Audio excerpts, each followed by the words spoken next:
Dan pemirsa, langsung saja kita berbincang bersama Ketua Umum Komnas Perlindungan Anak, Bapak Aris Merdeka Sirait. Selamat siang, Pak Aris. Selamat siang, Mbak Deta. Selamat siang, Bung Wilson. Apa kabar? Baik, sehat. Bagaimana kabarnya, Bung Aris? Sehat, kita selalu sehat. Selalu sehat. Bung Aris ini sudah melaporkan kasus pelecehan seksual dari pemilik sekolah SPI. Apakah ada perkembangan terbaru, Pak? Ya, update sampai hari ini 3 dari 12 korban yang melaporkan ke Komnas Perlindungan Anak, yang melaporkan pada hari Sabtu sudah diperiksa dengan baik, dan saksi-saksi korban yang lain kemarin sudah 5 orang.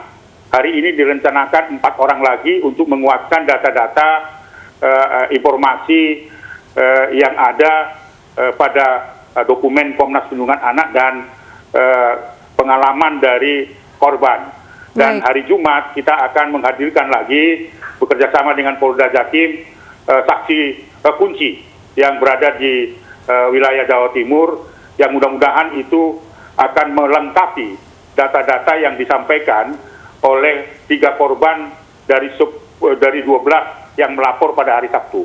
Jadi update-nya hari ini akan segera mungkin dilengkapi semua visumnya, sehingga nanti dia akan dilakukan gelar kasus. Tapi yang lain, Polda Jatim sudah mengumumkan membentuk tim untuk melakukan penyelidikan lebih lanjut. Baik, Bang Aris, selain mengumpulkan keterangan dari para korban dan juga saksi, apa barang bukti lain yang juga dimiliki oleh Komnas Perlindungan Anak untuk nanti diserahkan ke polisi, Bang? Banyak bukti-bukti yang akan kami serahkan, tentu tidak elok saya sampaikan lewat media ini, tapi paling tidak dokumen-dokumen itu untuk melengkapi paling tidak 2 alat bukti yang cukup, sehingga itu bisa digunakan oleh penyidik Polda Jatim sebagai bukti awal menetapkan si terduga pelaku sebagai saksi atau sebagai tersangka. Saya kira saya tidak ingin membeberkan itu karena tentu itu adalah kewenangan dari pihak kepolisian. Nah, pihak kepolisian lah yang akan meminta kita untuk melengkapi data-data sesuai dengan tuduhan-tuduhan yang ada pada laporan itu. Baik, Bang Aris, kasus pelecehan seksual ini sudah dilangsungkan sejak lama, bahkan saat angkatan pertama juga ada yang menjadi korban. Lantas apa modus yang dilakukan pelaku? Apakah mengancam anak didiknya? Iya, jadi pemirsa iNews ini adalah sekolah favorit, ya, sekolah yang sangat luar biasa, punya konsep yang sangat luar biasa juga, adalah patut didukung. Tetapi ternyata ini adalah menyimpan malapetaka. Apa itu malapetaka? Sebenarnya sekolah ini adalah sekolah yang merekrut, memberikan kesempatan kepada anak-anak yang punya intelektualitas bagus, tapi kemampuan ekonomi sangat lemah, dan datang dari yatim piatu. Itu harus diingat, datang yatim piatu dan diseleksi dari beberapa provinsi dan disekolahkan di sana secara gratis dan dibentuk agar anak-anak miskin yang punya kemampuan intelektual bagus ini akan menjadi entrepreneur, akan menjadi anak yang berkarakter, mengarahkan bakat, minat dan sebagainya. Dan prosesnya adalah diasramakan.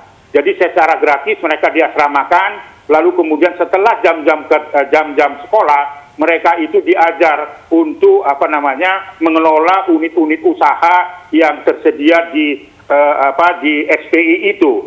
Jadi ini bermula dari tahun 2007, ada yang mengalami kekerasan terhadap itu. Modusnya bagaimana? Saya ingin jelaskan. Modusnya adalah karena si pemilik SPI ini adalah mentor yang sangat dikagumi, bukan saja peserta didik yang ada di sana, tapi mentor untuk perusahaan-perusahaan besar di Indonesia ini. Nah, ketika seorang korban yang melapor itu dipanggil oleh si mentor itu yang berinisial JE itu sangat bangga sekali dan sebagainya. Nah, setelah dipanggil, si korban itu dimotivasi supaya terus bergerak, berjuang untuk menjadi orang yang ditempa oleh para pemilik pengelola dari sekolah itu. Nah, dengan dasar itu lalu kemudian anak-anak ini sangat-sangat gembira sekali ketika misalnya dipanggil oleh tutor atau mentornya. Tetapi anehnya setelah dipanggil, dimotivasi, lalu kemudian mulai mencium kening, mencium pipi kiri, pipi kanan, lalu mencium bibir dan sebagainya. Dan seterusnya sampai pada praktek-praktek yang sangat sulit saya ceritakan sampai pada penetrasi dan oral seks dan sebagainya. Seperti itu kasus-kasus kejahatannya. Di samping itu anak-anak ini dieksploitasi secara ekonomi dan dipekerjakan melebihi jam-jam kerja dan bahkan dikenakan tindakan fisik. Jadi ini datanya terkonfirmasi, update-nya hari ini, mudah-mudahan ini adalah bisa menjadi terang benderang mengungkap tabir itu. Itu Mbak Zeta. Siap Pak. Berarti memang sangat keji pelaku pelecehan dan juga mengeksploitasi. Kalau begitu bagaimana kondisi dari korban saat ini Pak? Nah, korbannya saat ini karena ini merupakan kejahatan kemanusiaan yang merendahkan martabat, ya, khususnya perempuan, karena memang yang melapor lebih banyak perempuan, itu merendahkan martabat. Saat ini setelah melaporkan ini bersama dengan Komnas Perlindungan Anak melaporkan ke Polda Jatim setelah pemeriksaan mulai Sabtu, Minggu, Senin. Korban ini adalah membutuhkan pertolongan karena secara psikologis juga terganggu, pemberitaan juga yang begitu gencar terganggu. Walaupun kita tentu lindungi korban ini sekaligus sebagai saksi. Dan pada hari-hari akan datang setelah proses nanti di Polda Jatim, kita akan mengusahakan bekerjasama dengan LPSA untuk mendapatkan perlindungan saksi dan korban. Baik Bang Aris, karena ini karena ini merupakan kasus pelecehan seksual, mungkin banyak korban-korban lainnya yang masih belum mau melapor Bang, karena takut berita ini akan menyebar, identitas mereka menyebar. Saran Abang Aris kepada para pelaku ini Bang yang mungkin belum ikut melaporkan kasus ini apa Bang? Untuk korban ya lebih Untuk korbannya.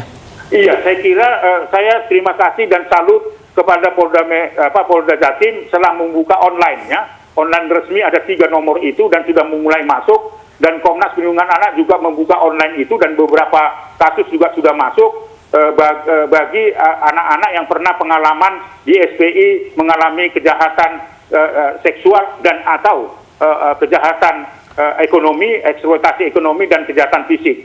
Jadi saya kira Polda Jatim sudah membuka 3 nomor dan saya sudah lihat di iNews di running text-nya sudah muncul untuk semua orang-orang yang pernah mengalami kekerasan atau perlakuan salah di SPI bisa melaporkan di sana supaya itu data-data semakin lengkap. Baik, kita doakan bersama semoga kasus ini segera selesaikan dan pelaku semoga mendapatkan hukuman yang sesuai dengan tindak kekejamannya. Terima kasih Bang Aris Merdeka Sirait, Komnas. Sedikit lagi mohon izin. Silakan Bang, singkat saja Bang Aris. Saya hanya ingin menghimbau kepada seluruh pekerja-pekerja perlindungan anak di Indonesia, siapapun yang peduli dengan persoalan anak, ayo bahu-membahu membongkar kasus ini supaya tabir kejahatan seksual yang dilakukan terduga JE itu bisa terungkap dan demi keadilan korban juga terasa dilindungi dan sebagainya. Semua pihak harus terlibat di dalam membongkar kasus ini. Dan Komnas Perlindungan Anak bukan mencari perkara, tetapi justru mendampingi orang-orang yang melaporkan perkara-perkara kejahatan, khususnya anak-anak di Indonesia. Baik, terima kasih banyak Bang Aris Merdeka Sirait, Komnas Perlindungan Anak telah bergabung bersama kami di iNews Siang. Nah, pemirsa, selain pelecehan, anak-anak di sekolah juga mengalami eksploitasi secara ekonomi. Dan saat ini kita sudah bergabung bersama dengan salah satu orang tua korban. Selamat siang, Ibu Marianingsih. Selamat siang. Baik, Ibu, kami ingin konfirmasi anak Ibu saat ini sudah tidak bersekolah lagi di sekolah SPI itu ya, Bu ya? Iya. Berapa lama Bu waktu itu, masuk sekolah kapan dan berapa lama bersekolah di situ Bu? Anak saya sekolah di situ sekitar 7 bulan, tahun 2018 atau 19 pokoknya kalau anak saya meneruskan, anak saya itu sekarang lulus gitu loh. 2000.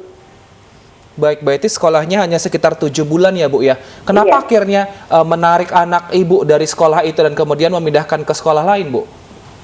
Karena begini ya, selama di sana sering saya telepon juga susah. Kan teleponnya kalau ini kan diambil sama pihak sekolah gitu ya. Terus habis itu kalau bisa nyambung gitu, dia cerita kenapa kok susah banget dihubunginya. Saya bilang, iya bilang kan lagi apa ya, dia bilang lagi kerja, lagi tugas, dia bilang lagi sibuk. Malam juga ada acara apa itu yang dia nari-nari ditonton orang banyak itu sampai jam 2, jam 3. Baik, lantas apakah anak ibu juga mengalami eksploitasi, mungkin dipaksa bekerja lebih dari jam yang ditentukan, atau bahkan mengalami kasus kekerasan fisik seperti korban lainnya, Ibu? Kalau kerja iya, kalau kasus kekerasan fisik itu begini, kan katanya di sana itu nggak boleh pacaran. Kalau ketahuan pacaran dihukum lah, tapi dihukumnya ya gitu, dipukul, anak suruh ditempeleng katanya. Anak ibu pernah ditempeleng juga? Iya. Oke, pada saat ditempeleng itu apakah ibu tidak mencoba untuk melapor atau ada ancaman balik dari pihak sekolah? Oh, saya waktu saya ngambil anak saya memutuskan anak saya keluar ke sana itu, Bu, saya sebenarnya pengen melapor, tapi kan saya orang kecil, saya takut. Baik. Takutnya, ya saya takut dipanggil kemana-mana gitu kan, terus bagaimana saya harus cari uang, biaya untuk anak gitu kan, jadi ya saya banyak yang saya pertimbangkan. Oke. Baik. Hukuman apa lagi, Bu, yang kira-kira menimpa anak ibu saat bersekolah di sana, Bu? Kalau untuk anak saya ya itu aja sih, kan sebenarnya waktunya sekolah bukan untuk bekerja. Ya itu saya sebagai orang tua ya miris sekali saya waktu datang ke sana itu. Oke. Ngelihat anak-anak itu kasihan sekali lah.